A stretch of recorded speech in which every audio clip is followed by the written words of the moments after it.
Cosmic Diaries. This is Priya Kale, your astrologer.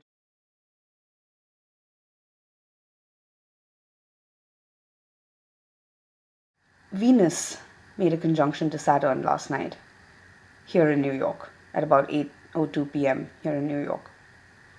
And Mars made a square to Uranus. So we've crossed a major threshold, especially in our relationships. Venus rules relationships, among other things. Venus, she rules the heart, your creativity, your finances as well, all your earthly possessions, and of course your values at the core. So Venus made a conjunction to Saturn yesterday, and this has been a major threshold for a lot of relationships, and most importantly for your own heart and how you relate with others and what you want out of your relationships. And it's called for a reevaluation of boundaries and accepting your limitations, and also being very conscious of what you need to let go of, the baggage you need to let go of as you enter this new cycle. Venus is very creative energy, and Scorpio is all about transformation. And Saturn teaches lessons. Saturn is the teacher. So there's been difficult lessons that have been learned. But the presence of Venus right now those lessons have been bittersweet, but still we're growing. And really what I want to talk to you today is Neptune's direct station. And both the Venus-Saturn conjunction and the Neptune direct station, which occurs on the 16th of November. This aspect and all of these conjunctions and the dates in detail in my November monthly report, as well as the November monthly horoscopes. So if you want to, I would recommend you read that so you have a timeline of everything and how it's flowing. But record this, Neptune is stationary, and if you've noticed, the energy's been pretty spacey. You've probably been dreaming a lot. I have.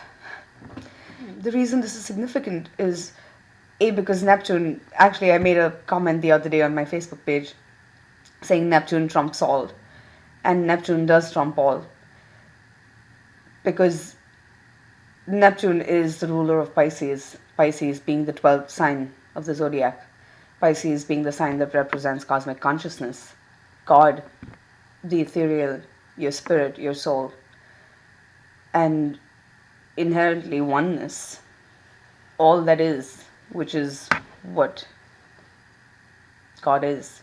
Pisces is also the third water sign, it's a mutable sign. And Pisces is the most invisible sign, but why is that? Or God, for example. Buddha was once asked, someone came up to Buddha and once asked Buddha, and I'm just telling you the story from memory, show me a miracle, prove to me. If you're the Buddha, then show me a miracle. And Buddha just said, I am the miracle, you're looking at me. And that's the thing, God is so obvious that we miss it, and that's why Pisces is invisible, because it's like we're swimming in it. It's all around us and we don't see it, because we see it so much that we don't even register it as something more divine. And that's why Pisces also represents Neptune. This energy also represents what they call Maya, which is the great illusion, and Neptune is the great illusion.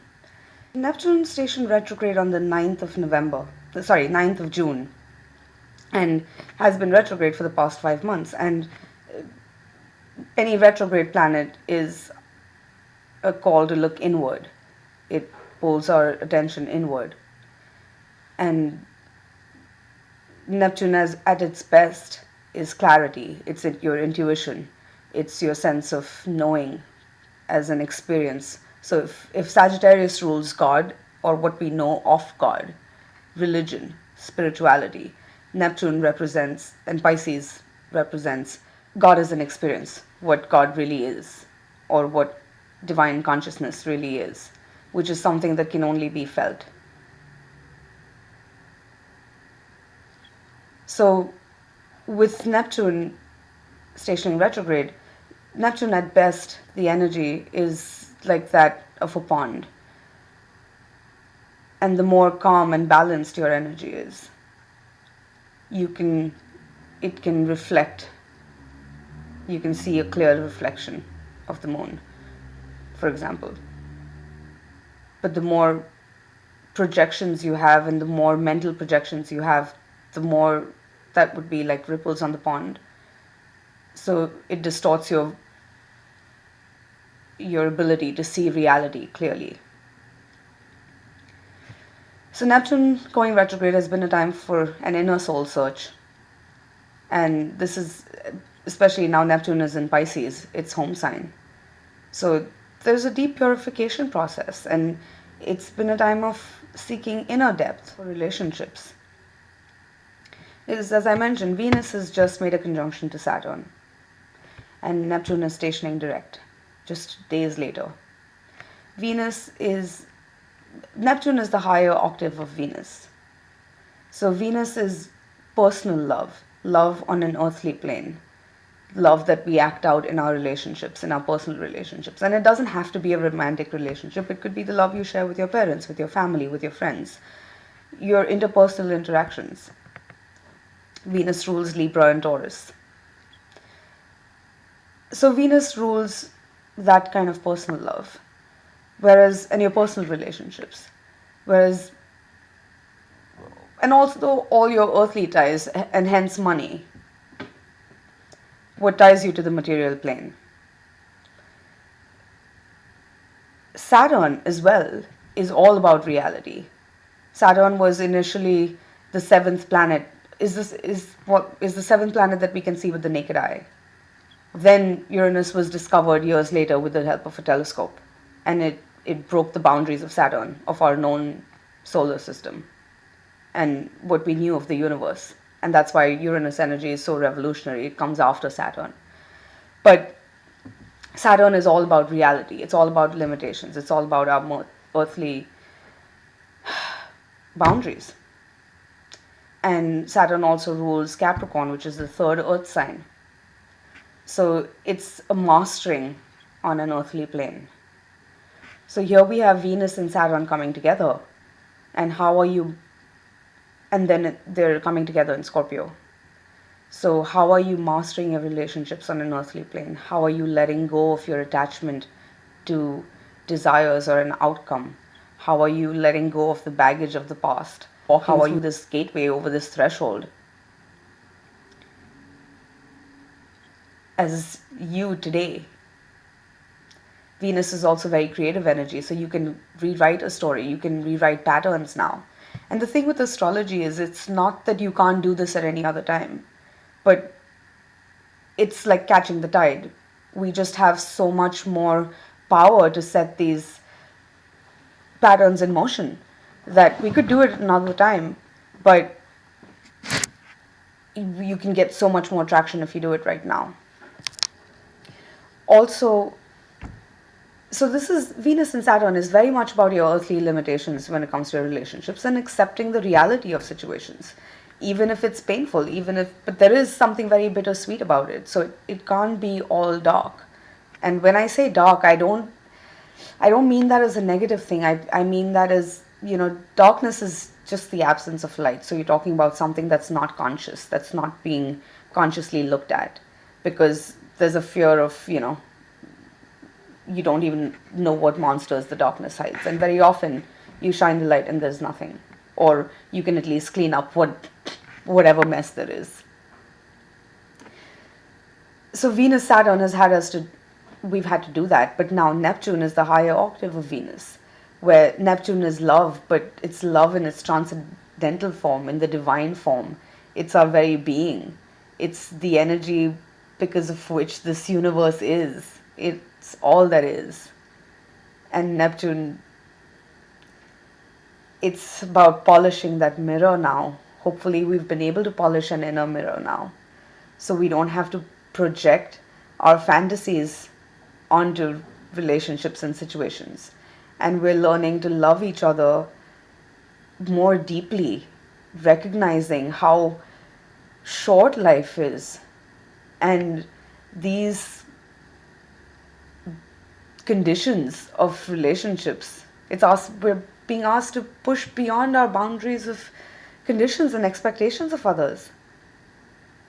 And recognizing where your boundaries are and how deep you want to enter into a situation. Acknowledging your desires, but knowing your limitations and how to love in a more unconditional way. So, relationships right now are deepening, are changing, and some are dying, and some there may be just realizations that you haven't that have been so painful to acknowledge that you haven't acknowledged, and now you are acknowledging that something is over, a chapter of your life is over. And this need not be quote unquote a bad thing. This is just about appreciating how much you've grown and how you've evolved. What is Saturn? Saturn is law. It's also man-made law. So if death, marriage, divorce, separation, because with Venus is past that conjunction to Saturn, so it's like we're passing those limitations now, having to move beyond, recognizing that only love survives everything else. And now as Neptune stations direct, it's an understanding that yes, the form of something, the physical form of something, the dynamics of something may be changing. And relationships are evolving because this is Venus, Saturn, and Scorpio. They're evolving very deeply. But Neptune stationing direct is also teaching us to have a more soulful experience of our relationships, to see where we're exchanging and sharing the purest form of our love, the most unconditional love we can give. Not being attached to the outcomes of something, not being attached to the definitions of a relationship, but just appreciating every exchange you have again with another. And yes, this is also very true about your financial situations, where if there have been blockages up until this point, now that Venus has crossed Saturn, there can be an easier flow to financial situations as well. But again, the Neptune retrograde transit has also asked you to align with an inner soul truth about what your values are surrounding money and how you value money, because that's what you will attract. It's very alchemical energy. So you've learned difficult lessons, and now you know where change has to happen. And the more you are willing to acknowledge that and then do the work, because it will require very real changes in your being now that you've learned these lessons. And Scorpio is about resurrection. So even those, there may be a part of your past that's gone now and does not exist, there's still the understanding that Neptune stations direct, which is ultimately love is eternal. And that's what makes these moments in our life even more precious. And these people who, as actually my friend Shireen said the other day, I think, I don't remember the exact statement, but it's the people who, even magically appear in our lives, especially with this Neptune direct station. And they're here to teach us lessons. We need not be attached to what those lessons are or even how something develops. Just ask yourself if the experience you're having right now is an experience that's helping you evolve and grow into the best you can be. And which means is it drawing you closer to your experience of Neptune or God or this universe or of your ultimate reality? So there is no right or wrong. It's not about your morals.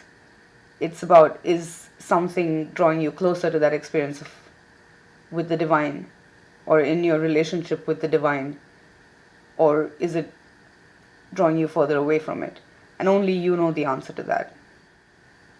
And you, now that you've learned these lessons, the lessons we learn in our relationships going forward can be learned in love. Another thing about intuition with Neptune stationing direct. How do you know if something is intuition or if it's something that you're thinking? And this is just my experience, and I will tell you my experience. Because again, Neptune is the planet, everybody has Neptune in their chart. And everybody, all of us, have the ability to develop that intuitive ability. Of course, then in an astrology chart, depending on where you have Neptune and how it's aspected with the other planets, it will give you a sense of, who has more of a natural ability.